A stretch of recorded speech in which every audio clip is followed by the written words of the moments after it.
네, 우리가 모두 이렇게 지혜로운 여인이 되기를 다 원하고 있습니다. 그렇죠? 여러분 안 그러세요? 네. 그런데 성경에서 특별히 잠언 기자가 여성을 오늘 14장 1절에서 분류하는데 두 가지 여성으로 분류하더라고요. 뭐 키 큰 여자, 저는 키가 좀 작은 편이잖아요. 그래서 키 큰 여자, 작은 여자, 뭐 얼굴이 좀 피부가 좋은 여자, 나쁜 여자, 학벌이 좋은 여자, 또 학벌이 좀 없는 여자, 이렇게 가난한 여자, 뭐 부자인 여자 이렇게 분류하지 않고요. 지혜로운 자와 미련한 자로 분류를 하고 있습니다. 그런데 기준이 뭐냐면 지혜로운 사람은 어떻게 한다는 거예요. 여자는 집을 세우고 미련한 사람은 뭐라고 돼 있죠? 그것을 자기 손으로 그것을 허느니라라고 되어 있어요. 개역 예전에 한글에 보면 자기 손으로라는 걸 보면 굉장히 안타깝죠. 근데 그것을 헌다라는 걸 보면 이미 있는 집을 허는 거예요. 그러니까 지혜로운 사람은 아무것도 없는 것에서 거기에서 세워가는 일을 하는 것이고, 미련한 사람은 있는 것도 주신 것도 자기 손으로 헌다라는 안타까운 모습을 봅니다. 그래서 미련하다라고 말하고 있어요. 그러면 이제 한 번은 이제 생각을 해봐야 되죠. 나는 하나님이 보시기에 지혜로운 여잔가 미련한 여잔가? 여기 계신 분들은 뭐 다 지혜로운 분들이셔서 오늘 이 말씀을 통해서 또 더 지혜로운 분들이 될 것을 믿습니다. 근데 혹시 마음속에 그래 나는 맞아, 나는 하나님 내가 뭐 가진 것도 많고 배운 것도 많지만 세상에서는 나보고 지식도 많다고 그러고 똑똑하다고 하지만 하나님이 보실 때는 미련한 여자구나 라는 그 세미한 음성이 들린다면 거기서 머무르지 마시고 오늘 다시 한번 그래 내가 이제는 뭔가를 세우는, 없는 곳에서 있게 하는 그러한 지혜로운 여자가 되겠다라는 결단들이 쓰게 될 줄로 믿습니다. 자, 우리 그 성경 속에 보면 미련한 여자도 있고 또 지혜로운 여자도 있어요. 그런데 그 우리 인류 최초의 우리 큰 언니 되시는 하와는 지혜로운 여인입니까? 미련한 여인입니까? 어떻게 생각하세요? 미련한 여자죠. 그래서 그것을 자기 손으로 허느니라 그랬는데 그 하와에게 주어졌던 그것이 무엇인지, 그리고 그것을 어떻게 헐게 되었는지 우리가 문제를 알아야 나도 그 길을 따라가지 않죠. 그렇죠? 그리고 그것은 이제 어떻게 풀어가야 되는지를 알아야 지혜로운 여인이 되지 않겠습니까? 우리는 안타깝게도 예수님 믿기 전에는 다 하와의 후예였습니다. 그래서 어떤 면에서는 하와처럼 산 적이 많았는지도 모르겠어요. 또 예수를 믿으면서도 깨닫지 못하면 하와처럼 지금도 살 수 있습니다. 자, 하와의 문제는 무엇이었을까요? 창세기 3장 1절부터 3절을 보면 지금 자막 보이시나요? 네. 자, 보면 이제 그 하와가 하나님과 남편과 함께 있지 않고 홀로 이렇게 거닐고 있었던 것 같습니다. 누구를 만납니까? 누가 찾아오죠? 뱀이 찾아옵니다. 뱀이 찾아와서 어떻게 접근하는가를 보죠. 뱀의 사단의 특징.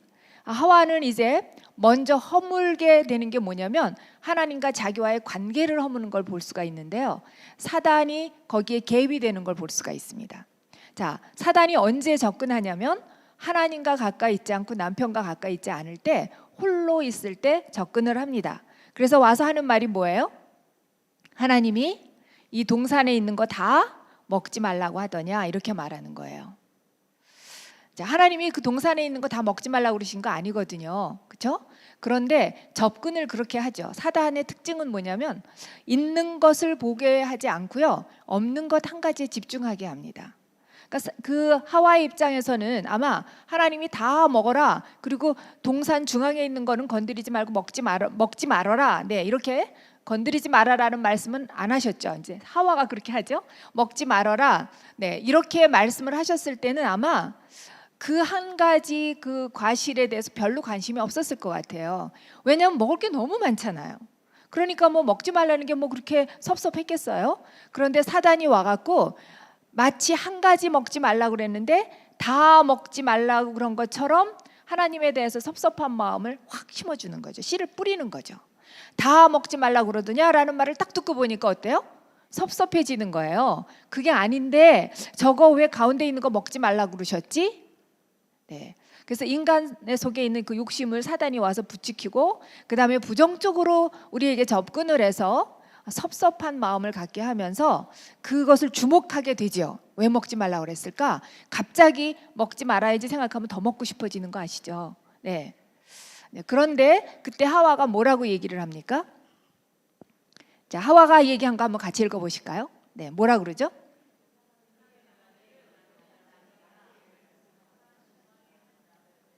네.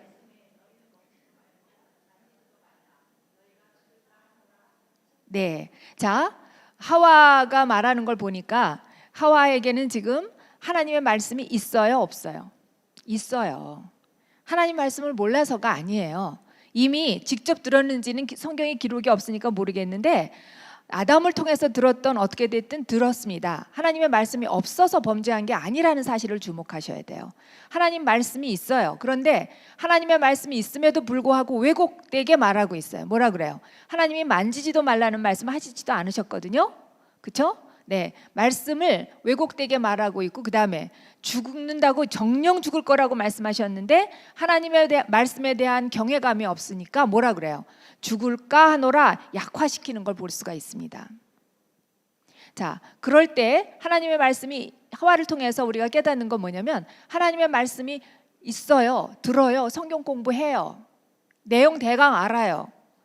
수차례 성경 말씀 성경 계속 홍수 속에서 우리 살잖아요. 말씀 속에서 듣고 있는데 그 말씀이 내 안에 뿌리 내리지 않고 내가 그 말씀을 깊이 생각하지 않고 묵상하지 않고 왜 하나님이 그 말씀을 그 과일을 먹지 말라고 그랬는지 그 말씀을 깊이 생각해서 선한 의도를 깨닫지 못하고 있는 상황에 사단이 와서 이런 의심의 씨, 불신의 씨, 이간을 시키는 이러한 것들을 던질 때 그럴 때 이제 하와는 선택을 하는 거죠. 하나님의 말씀도 있고 그다음에 누가 말한 게 있는 거예요 지금? 뱀을 통해서 하는 사단의 음성도 있습니다.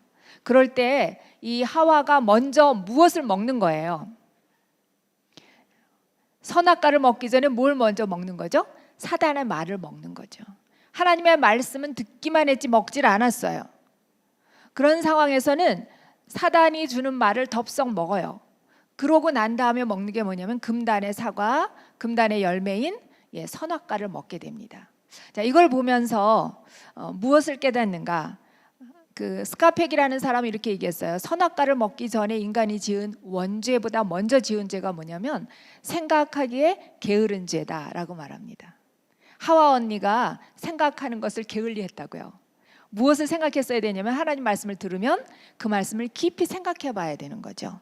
왜 그러시는가? 어떻게 그러시는가? 내가 어떻게 하기를 원하시는가? 하나님의 말씀을 깊이 생각하면 우리는 하나님을 알게 돼요. 선한 의도를 알게 되고 그걸 먹지 말라 그런 것은 하나님과 인간의 관계를 세우시는 거죠.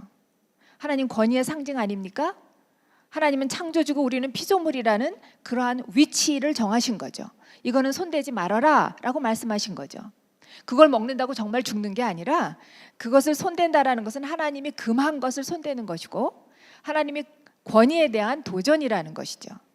자, 그런 것을 모르는 상태에서 사단의 말을 먹고 자, 결과는 어떻게 됐어요? 선악과를 먹고 그렇게 되니까 먼저 하나님이 주신 집이 하와에겐 무엇이었습니까? 하나님 자녀라는 자신이라는 집, 남편도 있었고요. 또 에덴 동산이라는 그 정말 낙원인 그러한 집이 있지 않았습니까? 그런데 하나님의 말씀이 있음에도 불구하고 그렇게 하나님 말씀 먹지 못하고 사단의 말을 먹고 나니까 먼저 있는 것도 자기 손으로 허문 게 뭐냐면 하나님과의 관계예요. 하나님의 자녀라는 그 관계를 깨트리고 하나님의 자녀라는 자기의 집을 무너뜨리면서 그 다음에 자기만 무너지는 게 아니라 남편이라는 집도 자기 때문에 무너지게 되죠. 그 다음에 에덴 동산이라는 하나님이 그 주신 그 낙원에서 쫓겨나게 됩니다. 네, 이런 것을 이렇게 보면서 무엇이 미련한 여인을 만드는가 우리가 한번 봤습니다. 여러분들은 이렇게 살고 계시지는 않으십니까? 말씀은 있음에도 불구하고 우리가 여기 나가면서부터 여러분 아침에 일어나시면서부터 선택하셨거든요. 오늘 무슨 옷을 입을까? 무엇을 먹을까? 오늘 여성 예배를 갈까 말까? 그러시다가 오신 거잖아요. 네. 근데 이런 선택할 때마다 우리는 여러 가지 음성이 들려요. 우리 안에는 하나님의 말씀도 있고요. 내 안에서 올라오는 육신의 소리도 있고요. 세상에서 오는 유혹의 소리도 있고요. 사단은 끊임없이 우리에게 접근해서 어떻게 하든지 내 손으로 하나님이 주신 것을 무너뜨리게 하는 작전들을 세우죠. 자, 그런데 성경 속에는 그런 여인들이 또 많고, 그런데 또 지혜로운 여인도 하나님이 보내셨죠. 그래서 하나님은 어떻게 하셨냐면 그 무너진 집을 다시 세우는 재창조하시는 일을 하셨어요. 대표적인 여인이 누구예요? 여러분들 그 이브에서 마리아 이런 그 얘기도 들어보셨죠? 네. 하와처럼 살던 우리가 이제는 누구처럼? 마리아가 많은데 어느 마리아예요? 예수님의 어머니 마리아. 네, 그 마리아는 누가복음 우리 한번 같이 볼까요? 1장 34절, 37절, 38절 이제 같이 우리가 볼 텐데요. 마리아는 어떤 여인이었냐면 비천한 여인이라고 자기가 그렇게 얘기를 해요. 뭐 대단한 여인은 아니었어요. 그런데 하나님이 사자를 통해서, 천사를 통해서 어떠한 말씀을 주십니까? 내가 어떻게 할 거다고요? 잉태할 거다. 그러죠? 누구를? 예수님이 이제 잉태할 거에 대한 소식 주시지 않습니까? 그랬더니 마리아가 뭐라고 얘기하는 거예요? 34절에 보니까 네, 나는 남자를 알지 못하니 어찌 이 일이 있으리까? 당연한 대답이겠죠? 그랬더니 뭐라고 얘기하는 거예요? 천사가 하나님의 말씀이기 때문에 능치 못함이 없다고 그래요. 마리아의 반응을 보겠습니다. 뭐라고 반응하죠? 자, 여기서 마리아는 그 하와와 어떻게 다르죠? 하와는 자기가 누구인가를 잘 몰랐습니다. 하나님이 누구인가도 잘 몰랐던 것 같습니다. 하나님과 자기의 관계를 잘 몰랐는데 지금 마리아가 알고 있는 거가 있어요. 뭐예요? 자, 주의 여종이, 주의 계집종이라고 예전 성경에 되는데 주의 여종이 이혼이 말씀대로 내게 이루어지이다. 자, 마리아가 알고 있는 게 뭐죠? 하나님이 누구라는 걸 알아요. 자기에게 누구입니까? 주님이라는 것이에요. 관계를 압니다. 자기는 누구예요? 그 주인의 종이라는 걸 알아요. 그래서 종은 토를 달지 않는 것이 종입니다. 그렇죠? 그래서 주님의 말씀에 능력이 있다는 것도 알아요. 주님의 말씀이 능치 못함이 없다라는 말을 듣고 그 천사가 하는 말을 듣고 어떻게 그 말을 받아들인다는 거죠. 그 말씀이 내게 그대로 이루어지이다. 자, 그러면 이 과정 속에 성경을 우리가 이렇게 읽을 때는요, 그냥 이렇게 한 센텐스 이런 말들이 지나가고 이렇게 우리가 읽지만 그 가운데에서 일어나는 그 성경 인물의 내면 세계를 읽고 느껴보고 하는 것이 우리가 묵상이라고 그러지 않습니까? 그러면 마리아에게 그때 들렸던 또 다른 어떤 음성들이 없었을까요? 하와에게만 사단이 뱀으로 다가왔을까요? 아니면 이 마리아에게도 사단이 다가와서 하와에게 뿌렸던 그런 씨를 뿌리려고 하지 않았을까요? 성경엔 적혀 있지는 않습니다. 자, 마리아에게도 지금 하나님의 말씀이 임했어요. 임했는데 그 말씀을 자기에게 그대로 이루어지이다 할 때 자기가 그 고백을 할 때 갈등이 없었을까요? 네, 어떤 소리가 들릴 수 있어요? 내가 만약에 처녀의 몸으로 잉태한다면 어떤 일이 일어나게 될까? 그 당시에 지금은 뭐 세대가 많이 이렇게 여러분 아시지 않습니까? 그렇지만 그 당시에는 아마도 돌을 던지고 맞아 죽어야 되는 상황일 수도 있습니다. 굉장히 험한 길을 갈 거라는 걸 뻔히 다 아는 상황입니다. 네. 그런데 그 사단이 너 이 말을 네가 받아들이면 어떻게 되는 줄 아냐? 너 이거를 받아들일 거냐? 이거 너 왜 이렇게 어려운 길을 가려고 그래? 그런 음성들이 많이 들려옴에도 불구하고 하와와 달리 마리아는 어떤 하나님 그 말씀을 먹느냐 하면 뭘 먹는 거예요? 하나님의 말씀을 먹는 거죠. 우리는 늘 먹고 사는 것이 참 중요합니다. 근데 에덴 동산에서 하와는 사단의 말을 먼저 먹었고요.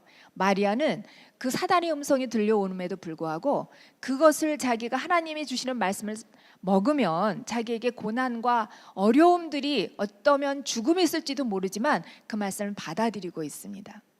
왜 그랬을까요? 하나님을 아는 여인, 하나님을 경외하는 여인, 하나님의 말씀이 어떠한 능력이 있는지를 알고 있는 여인이기 때문에 그렇지 않겠습니까? 그래서 지혜로운 그 여인은 집을 세운다 그랬는데 그 지혜가 뭘까? 잠언에서 또 다른 잠언에서 뭐라고 얘기하고 있어요? 하나님을 경외하는 것이 지혜의 근본이다. 그리고 그 거룩한 자를 아는 것이 명철이라라고 말하고 있습니다. 그러니까 하나님을 경외하는 사람, 그 나의 주님이신 그분이 나에게 주시는 말씀은 내가 어떻게 되더라도 나는 종이기 때문에 이 말씀을 받아야 된다. 그리고 그 하나님이 어떤 분인가를 아는 거예요. 그 말씀은 그대로 이루어질 것이다. 내가 지금 생각할 땐 상상할 수도 없는 일이지만, 결코 이루어질 수 없는 일이지만 이루어질 것이다라는 걸 믿음으로 받아들일 때 이 마리아라는 여인은 자기를 세우게 되는 거죠. 이 여인은 이제 우리가 다 성경을 보면서 예수를 안 믿는 사람도 마리아를 알 정도로 예수님이 이 땅에 이 사단의 손에 다 넘겨진 인류를 구원하시기 위해서 구원자를 보내시는 예수님이 오시는 통로가 되는, 그러한 엄청난 축복의 통로가 되는 여인으로 자기를 세웁니다. 그 다음에 요셉, 유다 지파의 요셉의 그 다윗의 자손 요셉을 통해서 예수님이 왔다라고 남편이 세워집니다. 그 다음에 또 무엇이 세워질까요? 하나님의 나라가 세워집니다. 인류라는 그 한 사람 한 사람들의 집들이 이 마리아가 하나님의 말씀을 먹음으로 인해서 자기의 어떤 위험과 고난과 이런 것들을 다 어떻게 그것에 연연하는 것이 아니라 하나님 말씀은 그대로 이루어진다라는 걸 믿고 자기는 종이라는 그 자기 자신의 위치와 역할을 확실히 알면서 받아들였을 때, 주님을 주님으로 인정하면서 그 말씀을 먹었을 때 이루어지는 것을 봅니다. 저는 마리아처럼 산 사람이 아니라 하와처럼 오랫동안 살았던 사람이었습니다. 특별히 저는 그 하나님이 주신 환경이 남과 달랐기 때문에 굉장히 그 불행하다고 생각했고요. 자화상이 어두웠고요. 일그러져 있었고요. 나는 저주받은 인생이라고 생각하면서 살았었습니다.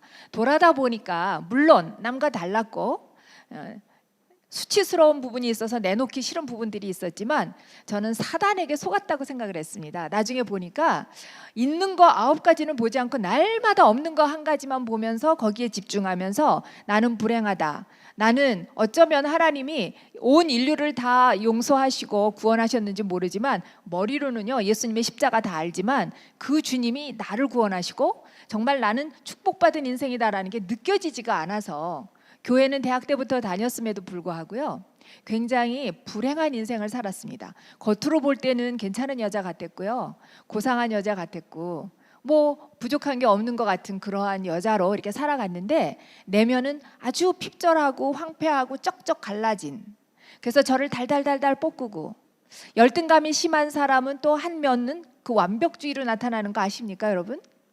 지나치게 깔끔을 떨고 지나치게 뭐 삐뚤어져 있는 거 못 보고 그러다 보면 강박관념에 시달리고요.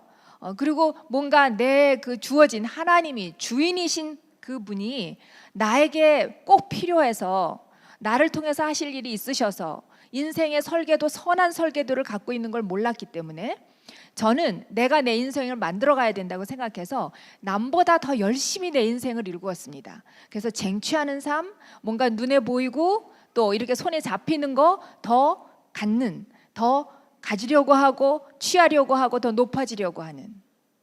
제가 키가 작은 거 아시고 우리 목사님도 저 같은 이렇게 아담한 사이즈시라 이렇게 또 하나님이 예비하셔서 저렇게 올라와 있는데요. 제가 이렇게 키가 작으니까 늘 뭐로 이렇게 꺼내려고 그러면 발뒤꿈치를 들지 않습니까? 근데 저는 뭘 꺼내려고 할 때만 발뒤꿈치를 들고 산 사람이 아니라요. 늘 뭔가를 쟁취하려고 아주 피곤하게 이 발뒤꿈치를 늘 들고 이렇게 살았던 사람이었어요. 그러다가 예수를 믿었는데요. 예수를 믿었는데도 하나님이 나 사랑한다는 흔적이 없는 거예요. 그러니까 저에게 소중한 사람은 자꾸 뺏어가는 분, 저에게 내가 원하지도 않는 환경을 주시는 분, 남들은 그냥 이렇게 기도 그 안수 몇 번만 받아도 병이 낫는데 저는 3년이나 그 이제 수술을 해야 된다고 의사가 말씀하시는데 기도로 나아보려고 3년이나 병을 끌었던 사람이었어요. 근데 저는 하나님이 기도해서 수술 안 하고 병을 낫게 해주셨으면 저는 그것이 하나님이 나 사랑한다는 흔적으로 좀 갖고 싶어서. 근데 하나님이 저한테요 그렇게 안 하시더라고요. 그래서 저는 하나님한테 계속 삐지는 거예요. 하나님에 대해서 피해의식이 굉장히 많았던 사람이에요. 그러니까 이렇게 돌아다 보니까 겉으로는 집을 뭐 그럴싸하게 지어져 가는 거 짓는 사람 같이 보였지만 내면으로는 저 자신을 하나님을 모르고 나를 몰랐기 때문에 제가 계속 무너뜨리고 있었습니다. 저는 굉장히 강박관리함에 시달리고요. 비교의식이 심했고 열등감 그러다 보니까 이제 이렇게 멀리 있는 사람들, 여러분처럼 가끔 만나는 사람들 앞엔 제가 들키지 않죠. 아주 고상한 척하고 말도 살살하고 교양 있는 여자처럼 이렇게 하죠. 그런데 이제 못 살게 구는 대상이 누군지 아세요? 여러분 다 아시죠? 가장 가까이 있는 누구예요? 남편. 달달 볶죠. 근데 그것도 교양 없게 소리 지르고 그러는 게 아니라 조용히 남편을 힘들게 하는 여자. 눈빛으로 절대로 만족하다는 표정을 지어보지 않는. 그 다음에 이제 자녀 힘들게 하고요. 그렇게 하다가 이제 제가 89년도에 그 미국엔 83년도에 왔어요. 주재원 저희 남편이 오면서. 그래서 이제 미국에 와갖고 신앙생활을 제가 열심히 해봤습니다. 왜냐하면 한국에서는 일도 하고 이제 세상 것 제가 이렇게 커리어도 갖고 싶고 이러니까 그런 삶을 살다가 미국에 와서 주재원 와이프니까 일도 못 하고 이러는 가운데 내 인생 그렇게 달려왔지만 허탈하더라고요. 물을 이렇게 손에 잡으면 손에 잡히는 거 있습니까? 다 빠져나가잖아요. 그런 느낌이 들었어요. 그야말로 허당 같은 집을 짓고 있는 자신을 발견한 거예요. 그래서 이제 그때부터 하나님 앞에 더 이제 그렇게 교회는 열심히 나가고 봉사도 많이 하고 새벽기도 밤기도 무슨 LA는 부흥회 이런 집회도 많잖아요. 이런 거 다 쫓아다니고 그래도 채워지지 않는 내면에 이 컬컬함이 있었습니다. 근데 이제 아무리 신앙생활을 해도 그런 문제가 마음의 기쁨과 감사와 이런 게 없어서 너무 힘든 가운데 이제 하나님 말씀으로 찾아오셔서 내 문제가 뭔가를 보여주신 거예요. 그게 뭐였냐면 하나님을 내가 모른다는 거였어요. 성경 공부는 하고 이래도 늘어나는 거는 지식만 늘어나지 이 내면의 문제는 해결이 되지 않고 있었고요. 그 다음에 늘어나는 건 가면이었어요. 이 교회 바깥에서는 짜증내고 신경질 내고 그 다음에 우울하고 남편이랑 맨날 이제 다투고. 저희 남편 학교 다닐 때 만난 사람이라 예수 믿지 않는 남편인데 저는 그렇게 그냥 좋아하는 사람이랑 살면 행복한 줄 알고 결혼했거든요. 근데 여러분 그런 사람이랑 살면 행복하시죠? 그러니까 이건 내가 내 자신이 서 있지 않으니까 그냥 내가 또 이 결혼도 잘못했다고 생각하고 남편 맨날 힘들게 하고 그러니까 감사 없고. 그런데 그 짜증내고 그러다가 교회 오는 날은요 이렇게 드레스업하고 화장하고 그러면서 여러분들은 안 그러실 거예요. 근데 저는 주일날이면 I'm okay, I'm happy 이러면서 남들한테 안 들키죠. 그러니까 교회 안에 들어오면 웃는 척하고 행복한 척하고 목소리까지 거룩한 집사같이 변하고 이러는 거예요. 근데 이제 예배 끝나고 나가면서부터 또 짜증내는 거 똑같고 돈 좋아하는 거 똑같고 친구가 박사학위 받아서 한국 들어갔다는 그날 밤에 잠 못 자는 거 똑같고 잘 사는 집에 갔다 오면 우리 남편은 그야말로 또 안 됐다 이렇게 네, 내가 왜 이런 남자 만났나 이러고 내가 또 불쌍해지고 이러는 게 너무 똑같은 그런 가운데 이 말씀을 알면 알수록 그 말씀과 내 삶의 괴리가 심해지면서 죽을 것 같았어요. 예수님이 수고하고 무거운 짐진 자들 다 내게로 오라고 그래갖고 제가 그렇게 열심히 예수님 믿어보려고 애썼는데 그 무거운 짐이 더 무거워지는 거예요. 이게 믿는 게 이런다면 이중성에 시달리고 못 견디겠더라고요. 근데 그때 89년 12월에 겨울에 이렇게 LA가 사철이 없어도 나뭇잎이 떨어져요. 우리 집 앞에 이렇게 은행나무들이 쭉 가로수로 있는데요. 은행나무가 나뭇잎이 다 떨어져 있는데 이렇게 내다보는데 그 모습이 제 모습인 거예요. 근데 그때 하나님이 말씀을 제가 이렇게 방송을 듣다가 그 말씀을 통해서 문제점이 뭔가를 깨우쳐 준 게 그게 바로 내가 하나님을 모른다는 거였어요.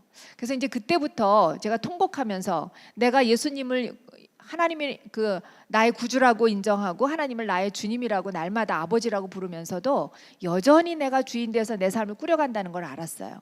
그래서 그때부터 하나님을 알겠습니다. 내가 하나님을 몰라서 망할 뻔한 존재였군요. 이런 고백과 함께 말씀을 피고 이제 90년 1월부터 하나님이 어떤 분인가에 집중하면서 읽기 시작했는데 그때 저희 집에 이렇게 잠자고 있었던 생명의 삶이라는 그 책이 2권이 있더라고요. 전 몰랐어요. 88년도에 저희 남편이 이제 주재원 미국에 있다가 사표를 내러 한국에 들어갔어요. 그래서 여기 미국에서 살기로 결정을 하고 사표를 내러 들어갔다가 몇 개월 근무하고 이제 사표 내고 들어오는데 공항에 직원이 생명의 산 88년도 7호로 8호를 선물을 준 거였어요. 근데 그게 그 당시에는 무슨 책인지도 몰라갖고 그냥 갖다가 집에다 이렇게 꽂아놓은 거예요. 저도 그런 책이 우리 집에 있는지도 몰랐어요. 근데 이제 하나님이 어떤 분인가를 알고자 하는 간절한 마음으로 성경을 펴고 이렇게 고개를 들어서 보니까 책꽂이에 생명이라는 단어가 제 시선을 확 잡더라고요. 그래서 뽑아 보니까 누가복음이 그 88년 7호로 8호로의 스케줄로 되어 있는데, 제가 이렇게 보면서 성경을 이렇게 읽는 것도 있구나. 큐티라는 거 들어보지도 못했을 때였습니다. 그럴 때 그 누가복음을 매일매일 그 스케줄을 따라서 읽어가면서 거기에 나와 있는 하는 방법을 쫓아서 하나님이 어떤 분이지? 내가 어떻게 하기를 원하시지? 이렇게 하면서 말씀을 생각하기 시작한 거예요. 묵상하기 시작한 거예요. 그러면서 이 하나님은 내가 어떻게 살기를 원하시는가? 하나님과 대화하기 시작했어요. 내가 혼자 있을 때는 사단이 나한테 와갖고 수없이 많은 그 부정적인 생각들을 하게 하고 그런 음성을 듣게 했는데, 그러니까 하와가 혼자 있을 때 다가갔던 것처럼 혼자 있으면 다가오는 거예요. 근데 하나님 말씀 앞에 앉아 있고 하나님이 어떤 분인가를 생각하고 하나님 그 말씀대로 따라가려고 늘 생각하면서 말씀을 읽어가기 시작하고 생각하는 그러한 삶을 살아가고, 또 그날 주신 말씀대로 내가 살려고 하면서부터 제가 무너졌던 저의 집을 세우는 그러한 경험을 하게 되었습니다. 하나님은 나를 만드신 창조주시구나. 머리가 아니라 제 존재가 인정을 하게 된 거예요. 그분이 준 환경은 나를 골탕 먹이라고 준 게 아니다. 나에게 저주가 아니다. 나만을 향해서 독특한 계획이 있으셔서 그런 거였구나 라는 것들을 생각하면서 묵상하면서 하나 둘씩 깨달아지기 시작하니까, 그 하나님이 나에게 왜 이런 환경을 주셨나? 왜 나에게는 소중한 사람들을 뺏어가나? 이런 그 피해의식, 상처가 치유되면서 오히려 그것이 사명감이 되었어요. 나는 그런 데서 태어났고 그런 환경, 궁금하시죠? 뭐 어떤 데서 태어났는지, 어떤 환경이었는지. 그게 큐티라이프 책이라는 곳에 있습니다. 오늘 제가 시간이 되면 좀 이렇게 여러분들과 나누면 더 여러분들도 그런 문제, 그게 객관적으로 보면 별거 아닌 거예요. 그런데 저에게는 40년 동안 저를 묶고 있었던 끈이었어요. 저는 그런 이야기들을요, 이 말씀 속에서 진리를 깨닫고 자유함이 있기 전에는 아무에게도 얘기하지 않았던 비밀이었어요. 그것이 저를 묶고 예수를 믿으면서도 하나님이 나 사랑한다는 거 계속해서 믿지 못하도록 방해하는 장벽이었습니다. 근데 이제 그런 것들을 이제 깨달아가면서 그런 데서 태어나고 자랐기 때문에, 그런 어려움을 알기 때문에 제가 사역을 하면서도, 큐티 사역을 하면서도 그런 어려움이 있는 분들도 이렇게 집을 짓는 사람들로 제가 도와줄 수 있는 오히려 자격증이라는 걸 알게 되었습니다. 그러니까 그런 걸 알고 나니까 예전에는 일그러진 자아상, 저는 이렇게 친구도 꼭 두세 사람, 뭐 세네 명, 왜냐하면 이렇게 친구 사귀다 보면 내 얘기해야 되잖아요. 그러니까 친구 많이 사귀는 거 좋아하지 않았어요. 그리고 이렇게 방콕 스타일이에요. 집에 가만히 혼자 있는 거죠. 그래서 뭐 책 보고, 예전에는 일하고 그랬지만 그 미국에 와서는 그냥 뭐 책 보고 뭐 듣고 혼자서, 그러니까 그 혼자서 있는 시간에 하나님과 있지 않고 혼자 있으면 사단의 공격 많이 받는 거죠. 그러면서 굉장히 나는 불행하다고 생각했고, 남편이 또 나를 불행하게 만든다고 생각했는데, 성경 말씀을 통해서 내가 그게 아니구나, 내가 하나님의 사랑받는 딸이구나, 자녀구나, 하나님이 나에 대한 기대가 있구나, 내 안에 가능성이 있구나, 하나님의 말씀을 통해서 날마다 하나님이 나 사랑한다는 말씀을 먹는 거예요. 하나님의 말씀을 먹으니까 구습을 벗어버리죠. 내 습관을 쫓아, 감정을 쫓아 살았던, 교회는 다니면서도 그랬던 그런 것들을 벗어버리면서 그 다음에 자화상이 밝은 자화상이 되고요, 하나님의 딸, 하나님의 일꾼, 하나님의 사랑받는 사람이라는 자화상으로 그려지는 거죠. 그러니까 그럼에도 내 속에서는 여전히 예전에 들려오던 음성들이 들려요. 네가 그러면서 뭘 한다고 그래. 그러면서도 자꾸 넘어지고 쓰러지고 또 실패하잖아요. 그럼 그때마다 굴러 떨어지는 거예요. 또 저 낭떠러지로 굴러 떨어져요. 자기 비하가 생기고 연민이 생기고, 나 같은 게 뭘 해, 이런 생각이, 그런 것들이 그냥 오는 생각인 줄 알았는데 사단이 주는 생각이라는 걸 알게 됐어요. 그래서 사단이 접근하지 못하도록 하와는 사단이 왔을 때 문을 활짝 열어버렸죠. 근데 이제 지혜로운 여인들은 그 사단이 와서 그런 말을 할 때 문을 여는 게 아니에요. 그래서 저도 그 다음부터는요, 그런 말이 들려오면 마음의 문을 딱 문빗장을 걸어 잠그죠. 또 이미 들어와 있으면 하나님의 말씀으로 내쫓죠. 그러면서 내 안에 하나님의 말씀을 자꾸 집어넣는 일들을 했어요. 하나님의 말씀을 먹는 거예요. 세상 것들 먹고 살았고 흡수했지만 그런 것들을 끊어내기 시작하고 비우기 시작하면서 하나님의 것으로 넣으니까 현실은 어렵고 현실은 여전히 힘들고 그래도 흔들리지 않고 사단이 주는 음성보다는 하나님의 음성을 붙잡고 그 음성을 따라서 하나 둘씩 이제 제가 세워지기 시작을 하니까 그 다음에 사람 만나기 싫어하던 사람이 사람 만나고요. 예, 남편에게 이제 제가 했던 말씀을 우리 여성들이니까 제가 같이 나눠야 되겠죠. 우리 남편이 힘들게 했던 사람이었고요. 큐티를 하면서도 남편에게 순복하라 이런 말씀이 나오면 제가 하나님께 좀 이렇게 기다리라고 그랬어요. 왜냐하면 우리 남편이 교회를 이제 안 다니던 사람이 미국에 와갖고 저를 교회 라이드 주러 따라다녔거든요. 이제 그랬던 사람이니까 하나님의 은혜로 예수님도 영접하고 뭐 교회 리더도 되고 했지만 나는 여전히 나보다 미숙한 사람이다 이렇게 생각을 해서 남편 순복하라 뭐 남편 존경하라 그러면 남편이 나보다 더 영적으로 성숙해진 다음에 순복하겠습니다. 우리 집에 리더가 되면 제가 그때 순복할 테니까 하나님 어떻게 나보다도 미숙한 사람의 말을 듣고 쫓아가겠습니까? 제가 이랬거든요. 근데 베드로전서 3장 1절을 묵상할 때 아내된 자들아 이와 같이 자기 남편에게 순복하라. 다 아시죠? 네.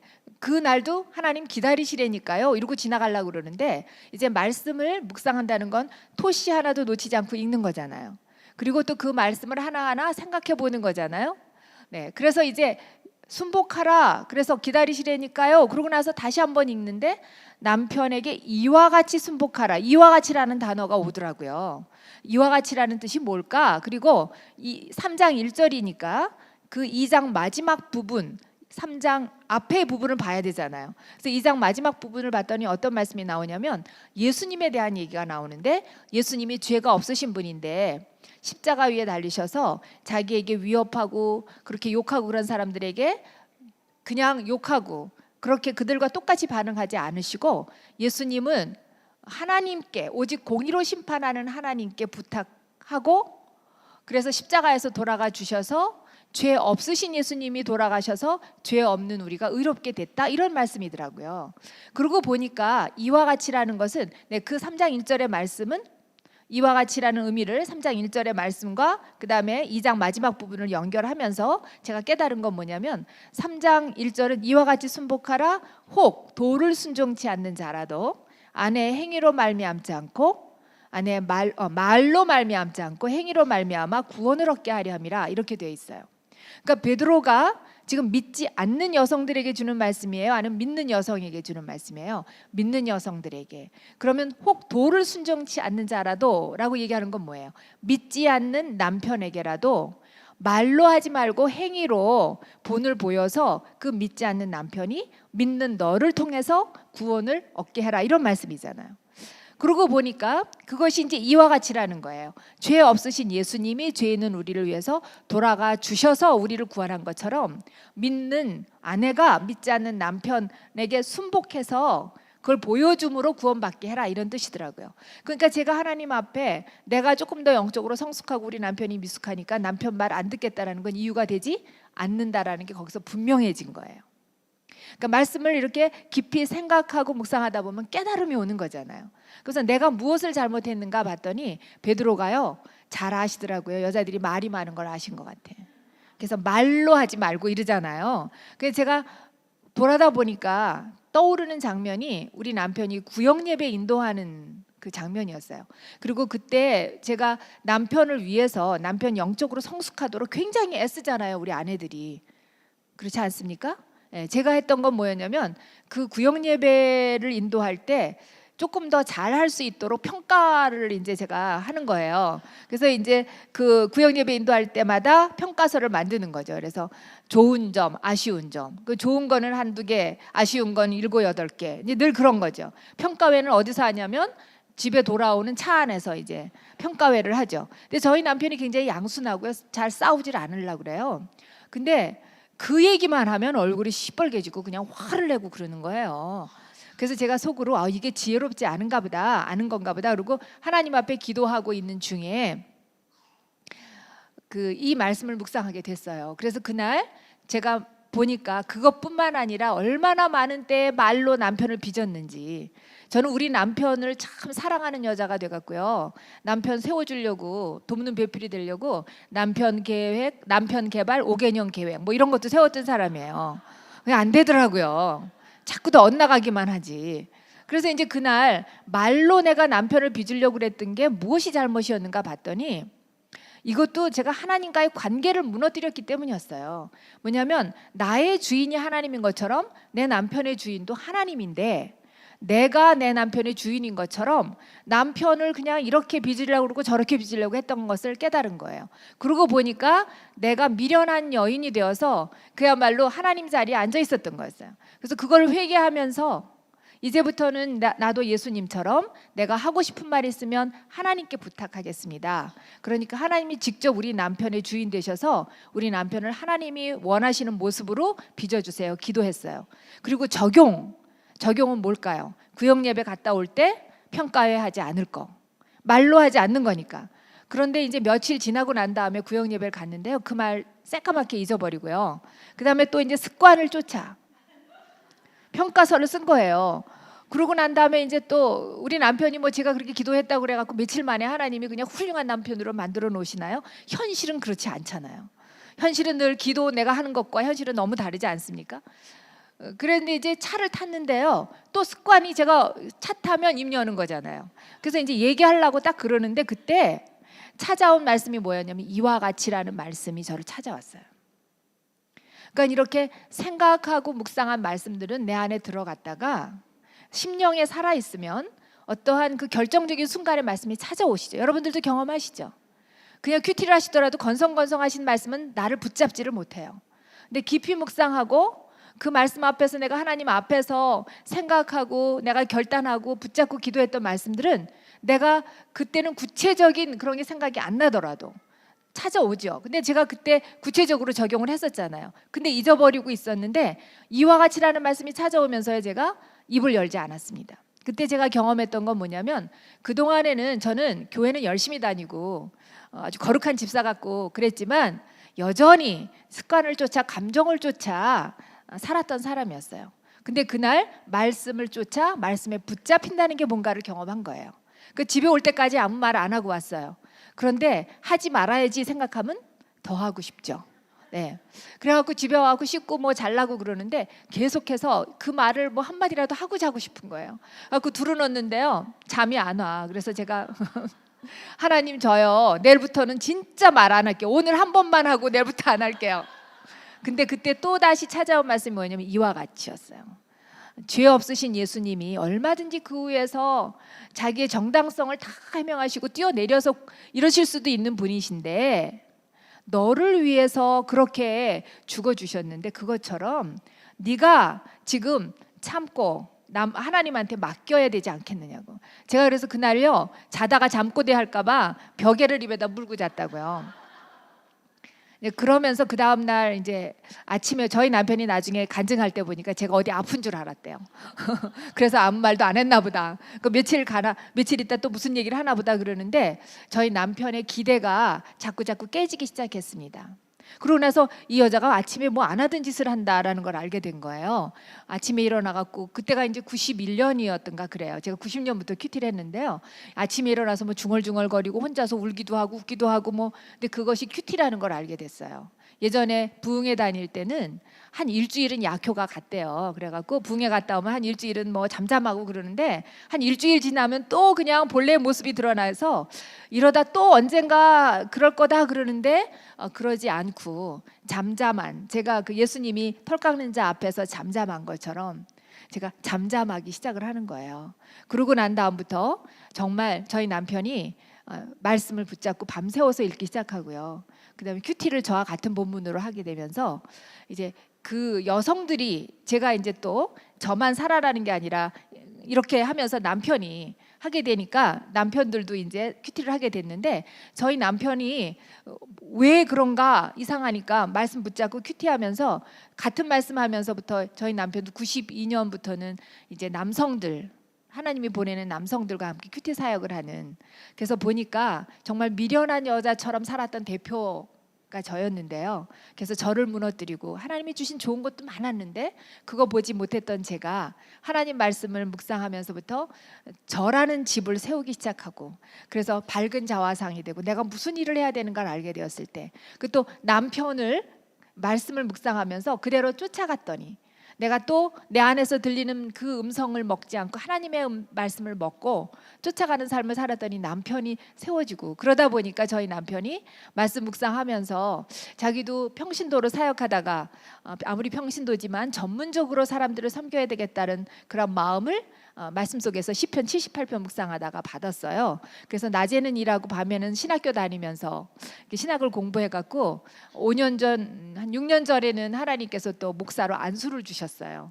그래서 이 드라이버로 다니던 교회에 드라이버로 다니던 사람을 하나님 패스터로 이렇게 만드셨죠. 그래서 내가 아무리 빚어보려고 해도 안 됐던 그 남편을 하나님께 올려드리고 저는 그저 하나님 말씀대로 따라가고 우리 남편 그 말씀 먹는 사람이 되게 해달라고 그래서 말씀대로 빚어달라고 부탁드렸더니 하나님 제가 바라는 남편상보다 더 훌륭한 성경적인 인생관, 성경적인 직업관, 성경적인 그러한 삶으로 살아갈 수 있는 사람으로 늦게 출발한 사람이지만 세우시고 저희 집에 아이가 이제 저는 아들이 하나밖에 없어요. 근데 이제 그 아들이 초등학교 5학년 때부터 큐티를 하기 시작을 하게 됐던 그 말씀이 에베소서 6장 4절이었어요. 저는 이렇게 상처 많은 사람이고 또 이제 우울한 사람이고 이 감정의 기복이 심했던 사람들이었기 때문에 그러한 것들을 아이한테 많이 쏟았었죠. 그리고 아이 하나라 좀 무섭게 키워야 된다는 생각으로 굉장히 무섭게도 키우고요. 근데 에베소서 6장 4절에 보니까 아비들아 자녀들을 노엽게 하지 마라. 그러면서 뭐라 그래요? 오직 주의 교양과 훈계로 양육하라 그래요. 근데 보니까 저는 아이를 많이 노엽게 했더라고요. 그리고 주의 교양과 훈계로 양육하라 그러는데 저는 제가 아이를 잘 키웠다는 말도 들었어요. 왜냐하면 아이가 굉장히 양순하고 예의 바르고 자기가 할 일을 하고 그러지만 저는 유난히 무섭게 했기 때문에 그 아이에게 상처를 많이 줬던 거죠. 그게 주의 교양이 아니라 나의 교양과 나의 훈계로 키웠기 때문에 치우쳤다라는 것을 발견했어요. 아무리 완전하게 키운다고 하더라도 그것이 나의 교양과 나의 훈계가 되면 우리는 실수를 하게 되고 내 아이를 치우치게 키우게 되지 않습니까? 그래서 그때 회개하고 우리 아이를 붙들고 회개하고 울고 엄마가 미숙해서 그랬다 미련해서 그랬다 그러고 보니 아이도 무너뜨리고 있는 나 자신을 발견했었습니다. 그래서 그때 우리 아이를 그러면 주의 교양과 훈계로 어떻게 키워서 이 아이를 세울까?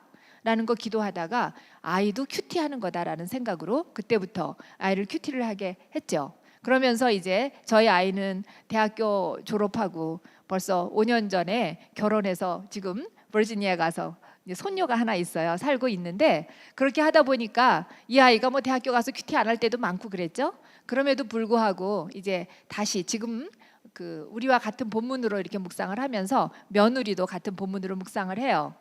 그러니까 이제 가끔 만나죠. 뭐 1년에 몇 번 만나죠. 그리고 전화는 뭐 이제 일주일에 몇 번씩 하지만 그래도 가끔 만나고 가끔 전화하더라도 하나님의 같은 말씀을 묵상하니까 그 말씀 안에서 만나고 그 안에서 소통이 되고 그 무슨 고민이 있는지 부부 생활을 어떻게 하고 있는지 이런 것들을 알 수가 있습니다. 보니까 한 여자가 미련하면 자기 스스로만 무너뜨리는 게 아니라 가정도 무너뜨리고요. 자기가 속한 공동체도 무너뜨려요. 그런데 한 여자가 하나님을 경외하고 하나님의 말씀을 묵상하고 그 집을 짓는 벽돌을 날마다 말씀으로 하나하나 차근차근히 지어갈 때 무너지지 않는 견고한 집을 세우는 지혜로운 여인이 되고 그래서 남편을 세우고 자녀를 세우고 가정을 세우는 그래서 수없이 많은 여성들이 저처럼 미련했던 교회 안 다니는 여자들이 아니라요. 하나님 말씀이 없는 사람들이 아니라 하나님 말씀이 있음에도 불구하고 말씀을 쫓아가지 못해서 어리석게 살고 있는 수없이 많은 여인들이 하나님의 말씀을 묵상하면서 새롭게 지워져 가는 일들을 많이 봤습니다. 제가 한 분만 지금 시간이 조금 갔죠? 네, 이제 끝날 시간 같은데 조금 지나가도 괜찮겠습니까? 네, 그분은 아주 대표적으로 있는 것도 자기 손으로 헐었던 여인이었습니다. 30년 전에 그분이 미국에 올 때 수백만 불을 갖고 오셨던 분이었어요. 수백만 불. 지금 수백만 불 크지만 그 당시는 더 컸습니다. 근데 이제 그분은 어떤 분이었냐면 그 기독교 가정에서 태어났대요. 그런데 하나님 잘 몰랐죠.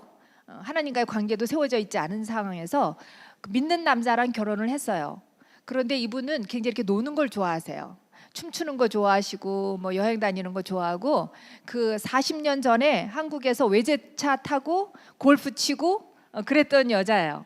그런데 그렇게 이제 막 놀러 다니는 거 좋아하고 뭐 이제 앉아서 화투 치고 춤추러 다니고 그러니까 어느 남편이 좋아하겠어요. 그런데 그 남편이 또 신앙심이 아주 깊어지기 시작했대요. 교회를 열심히 나가는 거예요. 근데 이 여자분은 그게 너무 싫었어요. 그래갖고 꼬투리를 잡았어요. 성격이 안 맞아서 나는 너랑 못 살겠다. 누가요? 남자가요? 여자가요? 여자가. 그래서 남편이 이혼하여 주기를 원하지 않는데 이혼했어요. 자, 벌써 있는 것도 무너뜨리기 시작을 했죠. 그 좋은 남편, 좋은 가정 무너졌어요. 그러고 난 다음에 만난 남자는 예수 안 믿는 남자인데 돈이 많고 자기처럼 놀기 좋아하는 남자였어요. 그래서 그 남자는 아이가 이미 둘이 있었어요. 그리고 이 자매님에게도 아들이 하나 있어요. 근데 그 아들 데리고 아들 둘 있는 집 그 남편과 결혼했어요. 근데 이분은 워낙 미국에 그 전에 40년 전에 오셨던 분이신데요. 미국이 자기는 답답했대요. 그래서 한국에서 하시다가 이혼했는데 그 결혼한 남자가 또 미국에 오신 거예요. 그래서 30년 전에 재혼해서 자기 아들과 그다음에 그 남편의 아들 둘 데리고 수백만 불을 갖고 오신 거예요. 그래갖고 와서 또 한 게 뭐냐면 놀러 다니고 여행 다니고 골프 치고 뭐 그냥 이런 거 하셨죠. 그리고 남편도 좋아하니까 그랬는데 하나님이 없는 가정이 어떻겠어요? 돈이 있을 땐 좋은데 그렇게 수백만 불이 되는 그 재산도요. 이게 날개 단 모처럼 허무한 것을 주목하지 말라 그러죠. 날아가기 시작하면은 순식간에 없어지는 거예요. 그분이 이제 20년 전에 제가 큐티 그룹 맨 처음에 24년 전에 시작할 때 두 번째 큐티 그룹에 오셨던 분이세요. 근데 그때 당시에 이분이 오셨는데 그때 이제 그 두 번째 결혼이 깨지는 그러한 상황이 있었어요. 그러니까 돈이 다 날아갔으니까 하나님이 없는 가정이 같이 살 이유가 없는 거예요. 그러니까 이제 금이 가기 시작하면서 또 이제 막 벌어지기 시작하는데 갈 데가 없으니까 이제 이분이 저희 모임에 왔는데 그때 그 두 번째 큐티 그룹은 어떻게 만들어진 그룹이었냐면 이렇게 LA는 비 오는 날이 거의 없는데 그날은 비가 왔어요. 근데 이제 비 오는 날 그 여성들이 교회 다니는 여성들이 모여서 뭘 했냐면 보통 비가 안 오면 나가서 골프 치는 분들이신데 그날은 모여서 화투를 치고 있었어요. 근데 이제 그날 저희 남편이 주재원 끝나고 난 다음에 여기서 미국에서 한 일이 지금까지도 20년 넘게 하는 일이 랜드스케이핑하고 가드닝 하는 일을 해요. 이제 큐티하다가 하나님이 이제 그런 일을 하라고 하나님의 동산을 가꾸면 좋겠다 그래서 이제 하게 됐는데요. 그래서 이제 그 집에 그 메인터넌스를 해주니까 갔는데 이렇게 보니까 교회 다니는 걸 분명히 아는데 이 화투를 치고 있는 거예요. 그래서 그때 저희 남편이 그분들한테 뭐라 그랬냐면 화투 치는 것도 재미있겠지만 이렇게 우리 부인이 지금 큐티 그룹을 이렇게 여기저기서 하고 있는데 우리 부인한테 큐티하러 뺨 맞을 얘기를 한 거예요. 근데 그분들이 하나님의 음성으로 듣고요. 화투를 치우고 그 집에 큐티 모임을 시작했어요.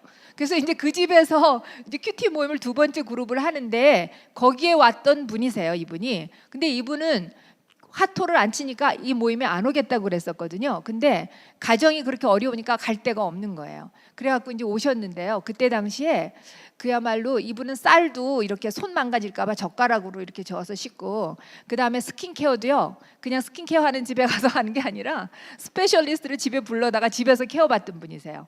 근데 제가 처음에 딱 만났을 때 그 인상은 뭐였냐면 돈이 그렇게 많고 그렇게 케어하는데 얼굴에 기미가 까만 거였어요. 까맸는데요. 이제 그분이 그렇게 해서 가정이 깨지고 나니까 돈도 없죠. 그래서 먹고 살기 위해서 이분이 남의 집에 가서 일하기 시작했어요. 남의 집에 가서 일하면서 자기가 빵을 위해서 나가서 쌀도 젓가락으로 짓던 사람이 남의 집에 가서 일하고 이러면서 그야말로 눈물의 떡을 먹기 시작하는 거죠.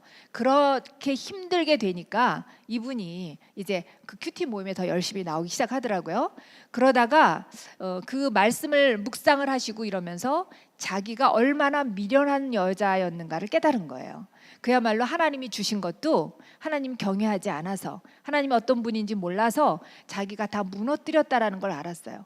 그 아들은 엄마 얼굴도 안 봤어요. 그러니까 이제 그 자기 아들 데리고 나왔잖아요. 근데 그 엄마한테 상처를 너무 많이 받아갖고 그 얼굴도 안 보려고 그랬던 아들이에요. 근데 이분이 큐티 하시면서 보석상에 가서 그 마켓 안에 있는 조그만 보석상에 가서 점원 노릇을 하셨는데요. 거기서 이렇게 그 보석 팔다가 자기 친구들 오고 그러면 그 밑으로 숨고 막, 그날 와갖고는 집에 와서 막 엉엉 울고 그러면서 이제 다시 집을 세우기 시작하는 거예요. 말씀으로. 그 얼마나 자괴심이 들겠어요. 얼마나 그 연민이 되겠어요. 얼마나 자기가 죽이고 싶겠어요. 그런데 하나님 주시는 말씀으로 다시 일어나기 시작을 하면서 이분이 그 보석상에서 얼마나 성실하게 일을 하는지 믿지 않는 그 주인이 이분을 보면서 교회를 나오기 시작했어요. 그 다음에 그 보석상은 굉장히 큰 돈이잖아요. 근데 그 키를 이분한테 맡기더라고요. 그래서 정말 그날 큐티 말씀을 따라 그 직장에서는 큐티도 안 했어요. 왜냐하면 그 자기가 남의 일을 하는 시간을, 그거는 도둑질하는 거다. 그래서 절대로 거기 가서는 성경책도 피지 않고요. 그 오는 손님들에게 주님을 대하듯이 하고 그 자기 주인을 주님을 대하듯이 섬기고 말씀을 그대로 쫓아가면서 그렇게 적용을 하시면서 하니까 정말 삶이 막 살아나더라고요. 근데 어느 날 교회 이제 이렇게 가정의 달 5월 달에 되면 목사님들이 가정에 대한 설교를 하시면서 이혼에 대한 얘기를 한 거예요. 근데 이분은 이제 자기가 이렇게 다 살아났다고 생각했음에도 불구하고 밑바닥에 이혼을 2번이나 했잖아요. 그러니까 그것에 대한 수치감이 있었고 죄책감이 있었어요. 그래갖고 남들한테 우리는 다 알고 있어도 자기가 그런 배경을 얘기를 잘 안 하셨던 분이세요. 그런데 목사님이 이혼하면 안 된다는 말씀을 하시죠. 목사님 성경의 말씀대로 하시니까 당연한 건데 이분은 그 말씀을 들을 때 너무 창피했대요. 그리고 수치감에 다시 사로잡힌 거예요. 그래갖고 집에 와갖고 엉엉 울면서 나 같은 게 뭘 하느냐고 또 이제 다시 이제 힘들어진 거예요. 그런데 설거지를 하려고 싱크대에 가서 물을 트는데 그 앞에 큐티 말씀을 암송하려고 고린도후서 5장 17절을 이렇게 적어놓은 게 있었어요. 기억나세요? 뭔지? 그런즉 누구든지 그리스도 안에 있으면 새로운 피조물이라. 이전 것은 지나갔으니 보라 새 것이 되었도다. 이건 너무나 잘 알고 있는 말씀이었어요. 그 자매도. 그리고 그냥 암송까지도 하고 있는 말씀인데 다시 그 말씀을 딱 보는 순간에 이전 것은 지나갔으니, 이 말씀이 막 살아서 자기한테 달려오는 거예요. 그래갖고 뭐라 그러시냐면 이전 것은 지나갔잖아. 봐, 네가 이제는 예수 안에서 내 안에서 새로운 피조물이 됐잖아. 아멘이죠. 그래갖고 그분이 거기 설거지 하다가 자기가 춤을 췄다 그래요. 이전 것은 지나갔잖아. 나는 이제 예수 안에서 새로운 피조물이 됐잖아. 그러고 보니까 자기가 새로워졌을 뿐만 아니라 그 아들, 자기 얼굴도 안 보려고 했던 아들이 큐티하면서요 군대 가갖고 엄마랑 큐티를 나누는 아들로 세워진 거예요. 그래서 그 다음부터 이분이 자신감을 가졌어요. 그리고 저희가 1년에 한 번씩 큐티 뱅킷을 하면 이제 큐티 라이프라는 이름으로 모이는 분들이 이렇게 모이고 그러다 보면 한 500~600명이 모여요. 거기서 이제 간증들을 해요. 근데 이분이 10년 이렇게 지금도 이분은 월요 모임에 저녁 때 나오는 분이세요. 근데 한 10년 전에 간증을 하셨는데 그 얘기를 다 알고 있는데도 자기 입으로 얘기를 안 했었던 거거든요. 여러분들 아시죠? 남들은 다 알아도 내가 그 얘기 안 하잖아요. 근데 이분한테 제가 이렇게 보니까 이분은 그걸 열어야 되겠더라고요. 그래서 자꾸 권면을 하는데 못하겠다고 3년을 끄셨어요. 근데 어느 날 못하는 이유가 뭐냐면 자기가 그런 얘기를 하면 자기 아들 앞으로 장가 가야 될 텐데 이제 그런 생각들이 오는 거예요. 그러니까 자꾸 속는 거죠. 그래서 풀어야 될 때 풀질 않는 거예요. 근데 때가 되니까 이분이 하겠다 그러더라고요. 그래갖고 500~600명이 있는 데서 자기가 얼마나 미련하게 살았는지 이런 얘기를 다 하면서 그 다음부터 이제 하나님 말씀 묵상하면서 자기가 살아났고 새 사람이 되었고 이렇게 이런 세워지는 일들이 일어났다. 그리고 이분은 그 다음부터 무슨 일을 하기 시작했냐면 어느 이제 가정 사역을 하는 가정 사역자가 된 거예요. 이제 부부 관계가 안 좋다 그러면 도시락 싸갖고 쫓아다니면서 내가 이혼을 얼마나 어리석게 했는 줄 아느냐. 이혼해 보니까 그래도 남편이 있는 게 낫더라. 그러니까 그냥 웬만하면 살아라. 하나님이 금한 것이다. 이러면서 이분이 얘기를 하면은요, 제가 아무리 얘기해도 안 듣던 사람들이 다 듣는 거예요. 그래서 가정이 무너져가는 가정을 세우는 분이 되고, 그 다음에 요즘에는 부서진 가정들 많잖아. 이 가운데들도 있으실 거예요. 그런 분들에게 뭐라 그러냐면, 나는 2번이나 부서졌었어. 내가 무너뜨렸어. 나는 어리석게 이렇게 첫 번째 결혼은 정말 어리석게 이혼한 거잖아요. 이런 사람이야. 그런데도 나는 새 사람이잖아. 우리는 얼마든지 가능성이 있잖아. 여러분 왜 그 보석상에 이 진주나 다이아몬드를 까만 벨벳 위에다 올려놓는지 아세요? 더 돋보이고 빛나라고. 그래서 과거가 찰나랄수록 네 지금 예수님 안에서 빚어지는 모습이 더 빛나는 것입니다. 그래서 이분은 자기의 그 까만 어리석었던 미련한 과거를 누구 앞에서나 얘기할 수 있는 사람이 돼버린 거예요. 그래서 그것은 지나갔다. 이제 새로운 피조물이다. 그래서 그렇게 과거의 것들은 지나갔다라고 볼 수 있는 하나님 말씀이니까 그걸 그대로 받아들일 수 있는 것이 지혜로운 여인이고, 이제 지금 아무리 그동안에 어리석게 살았다고 하더라도 예수님 안에서 새로운 피조물이 됐다는 걸 믿는 것이 지혜로운 여인 아니겠습니까? 네, 이제 시간이 지나서 마감을 하겠습니다. 마무리를 합니다. 다시 한번 생각해 보세요.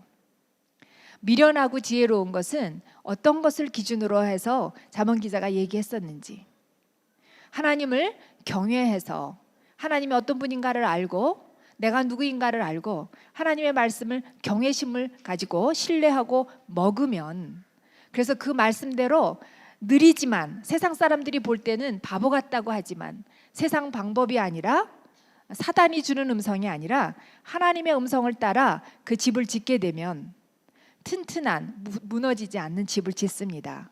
그래서 먼저는 나라는 집을 지셔야 돼요. 그래서 지혜로운 여인들은요, 지금 환경이 어렵고 힘들더라도 구겨지지 않아요. 향긋한 향기가 있습니다. 그 외모가 아니라 내면을 가꾸는, 그래서 온유하고 안정된 심령을 가지는 여성들이 되어서 하나님 보시기에 값진 여성들이 되지 않습니까? 그럴 때 나라는, 내가 아무리 힘들고 어려운 환경에 있다고 할지라도 나를 세울 수가 있습니다. 그럴 때 그 향기로 또 다른 사람들을 세울 수 있는, 가정을 세우고 남편을 세우고 자녀를 세울 수 있는 그러한 여성이 될 수 있고, 그것은 뭔가를 가지고 안 가지고에 달린 게 아니라 하나님 말씀을 내가 어떻게 대하는가, 그리고 그 말씀을 듣는 것으로 끝나는 게 아니라 한 말씀이라도 묵상하셔서 깊이 생각하시고 하나님의 의도를 아실 때 그 말씀을 쫓아가고 내 삶에 적용할 때 무너지지 않는 집이 세워질 줄로 믿습니다. 그래서 혹시 그동안에 말씀이 있음에도 불구하고 하와처럼 그렇게 하나님의 말씀이 아닌 다른 것들을 선택하면서 내가 나를 무너뜨리고 있었다면 다시 말씀으로 세우시고요.